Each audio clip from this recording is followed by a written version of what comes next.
Locura, ruina y muerte. Siente el poder. El fin está cerca.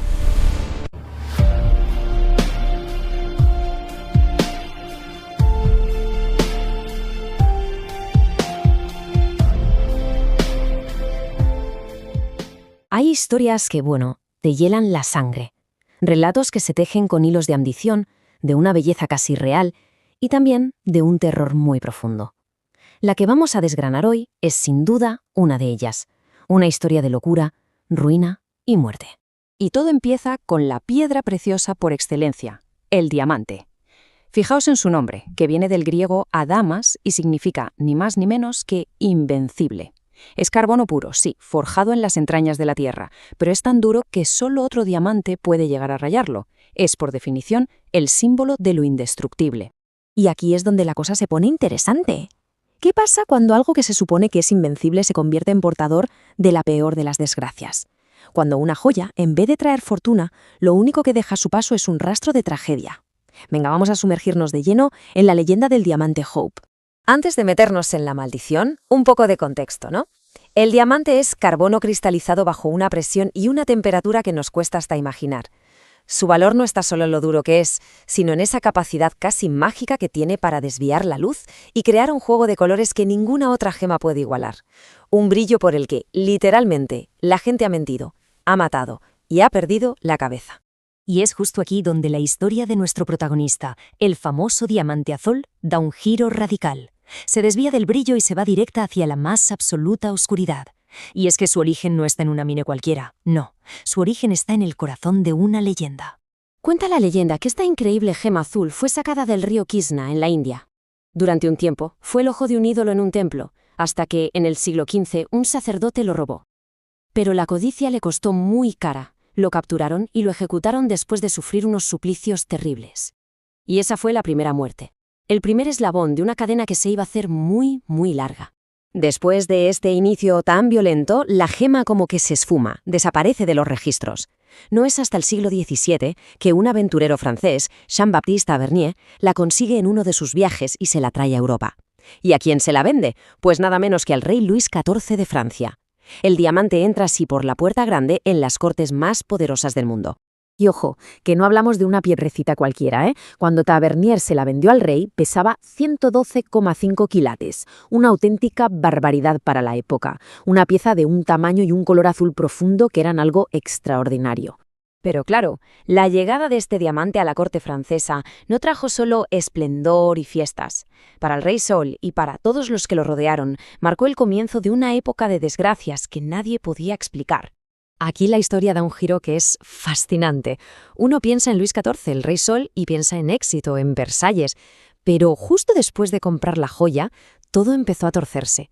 Vio morir a casi todos sus familiares más cercanos. Su imperio empezó a caerse a pedazos entre derrotas militares y crisis financieras, y acabó muriendo solo, abandonado y enfermo. Y la sombra del diamante no solo afectó al rey, ni mucho menos. Su ministro de Finanzas, un tal Nicolas Fouquet, se la pidió prestada para ir a un baile. Bueno, pues poco después fue arrestado por desfalco, condenado a cadena perpetua y murió en la cárcel. ¿Una coincidencia o quizás no? Luis XIV, quizás para intentar cambiar la suerte, mandó tallar la piedra otra vez. La redujo a 67,5 quilates. Este nuevo diamante azul pasó a su heredero, Luis XVI, cuyo reinado, como bien sabemos todos, terminó de forma bastante abrupta con la Revolución Francesa. Tras la caída de la monarquía, el diamante desaparece durante la Revolución. Uno podría pensar que ahí se acaba la historia, ¿verdad? Pues no. Su legado de tragedia no había hecho más que crecer. Daba igual quién la tuviera, parecía que su destino era sí o sí un final terrible. A ver, agarraos, porque la lista de infortunios es para echarse a temblar. El joyero Jacques Collot se obsesionó con ella, se volvió loco y se suicidó. Un príncipe ruso, Iván Kanitovsky, se la regaló a su amante, a la que luego asesinó, y poco después él mismo murió apuñalado. Hendrik Fols se la robó a su propio padre, que desesperado se suicidó. El nieto de Henry Hope, el que le dio el nombre que tiene hoy, murió en la más absoluta miseria. El sultán Abd al-Hamid apuñaló a su favorita, a la que se la había regalado. El patrón es brutal, implacable. Y, curiosamente, fue el padre de Hendrik Fols, justo antes de quitarse la vida, quien volvió a tallar el diamante dándole la forma y el peso que tiene hoy. 44,5 quilates. La misma forma que conserva a día de hoy. A principios del siglo XX, el diamante cruza el charco, se va a América. En 1911, un magnate de Washington, Ed McLean, lo compra por $154.000. Con esto, la maldición entra de lleno en la era moderna y estaba a punto de ensañarse con una nueva familia. Y la desgracia, la verdad, es que no tardó nada en llegar. La primera víctima fue el hijo pequeño de los McLean, Vincent, que murió atropellado por un coche. Una tragedia absolutamente devastadora para la familia. El propio Ed McLean tampoco tuvo mejor suerte. Su fortuna, que era inmensa, se esfumó. Terminó completamente arruinado y pasó los últimos años de su vida internado en un sanatorio psiquiátrico. Pero la tragedia no paró ahí. Su mujer, Evelyn, se hizo adicta a la morfina. Su hija murió en 1946 por una sobredosis de somníferos. Y años más tarde, una de sus nietas tendría exactamente el mismo final. Vamos, que la familia McLean quedó aniquilada prácticamente. Después de todo este reguero de muerte, de desolación a lo largo de los siglos, llegamos a la actualidad. Y la pregunta, claro, sigue en el aire.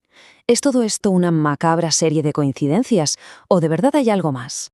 El punto de inflexión, el gran giro de guión, llega en 1958. Después de comprar el diamante a los herederos de McLean, el joyero Harry Winston tomó una decisión que nadie esperaba. En lugar de venderlo, lo donó. Lo entregó a la Smithsonian Institution de Washington. Y aquí viene lo más increíble de todo. Desde que está expuesto para que todo el mundo pueda verlo, desde que dejó de ser una posesión privada para convertirse en patrimonio de todos, no se le ha atribuido ni una sola desgracia más. Parece que la maldición se paró en el momento en que el diamante dejó de tener un único dueño. Y así nos quedamos con esa pregunta final. ¿Estamos hablando de poderes maléficos reales? ¿De una cadena de infortunios estadísticamente casi imposible? ¿O simplemente de una serie de casualidades trágicas unidas por un relato fascinante? Hay quien dice que las casualidades no existen. La respuesta, al final, queda en el aire.